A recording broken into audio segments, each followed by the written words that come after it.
پورا دین ہے جس کے اندر نماز بھی آتی ہے، روزہ بھی آتا ہے، معاملات بھی آتے ہیں، زکوٰۃ بھی آتا ہے، ہمسایوں کے حق بھی آتے ہیں، گلی کی صفائی بھی آتی ہے۔ تمہارے گھر سے اٹھنے والی شور کی آوازوں سے ہمسایہ تنگ ہے تو پھر بھی تم دین نہیں سمجھے۔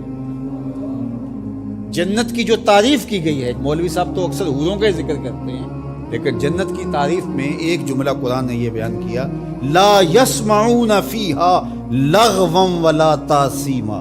جنت ایسا خوبصورت مقام ہوگا جہاں آپ کو ایسی آواز سننے کو نہیں ملے گی جو تم سننا نہیں چاہتے۔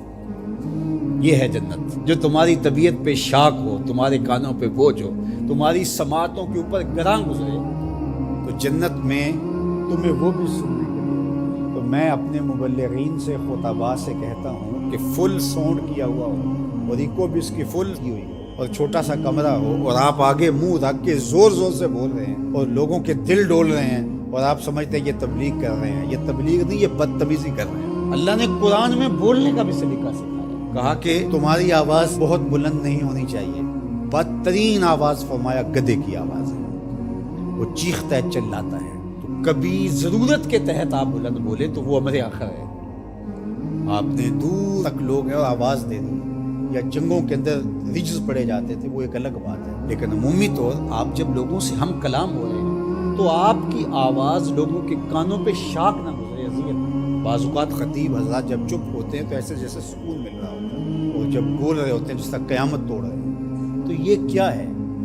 جنت کی یہ تعریف ہے، لا یسمعون فیہا لغو، اس میں لغو بات سننے کو نہیں ملے گی۔ تو یار پوری زندگی کو، پوری دنیا کو جنت نہیں بنا سکتے، مسجد کوئی بنا دو جو ہے ہی جنت کا ٹکڑا ہے، ریاض الجنہ اس کو کہا گیا۔ تو دین ایک مکمل اور پورے پیکج کا نام ہے۔ تو ہم نے کسی نے ایک پہلو کو لے لیا، کسی نے دوسرے پہلو کو لے لیا، کسی نے لباس کو دین سمجھ لیا اور کسی نے جو ہے وہ کسی اور چیز کو، کوئی حقوق العباد پہ رک گیا اور اس نے حقوق اللہ کی نفی کر دی۔ یہ بات ذہن میں رکھیے، حقوق اللہ حقوق العباد سے فائق ہیں۔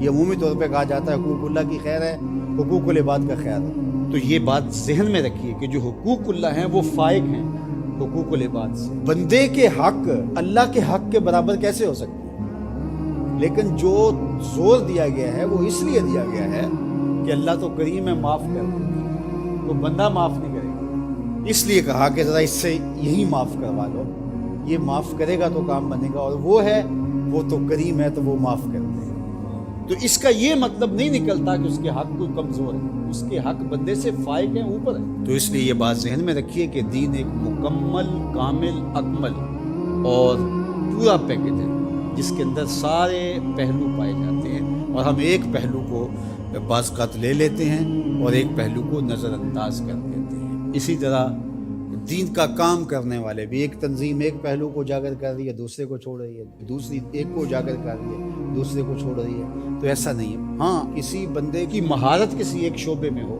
تو ظاہر ہے وہ شعبے کے اندر کام کرے تو وہ ایک الگ بات ہے، لیکن وہ باقیوں کی نفی کر رہا ہے اور جو وہ کر رہا ہے اس کو کہتا ہے کہ اس کے علاوہ دین ہی نہیں ہے، تو وہ دین کو سمجھا ہی نہیں۔ تو دین جو ہے وہ پورے نظام کا نام ہے۔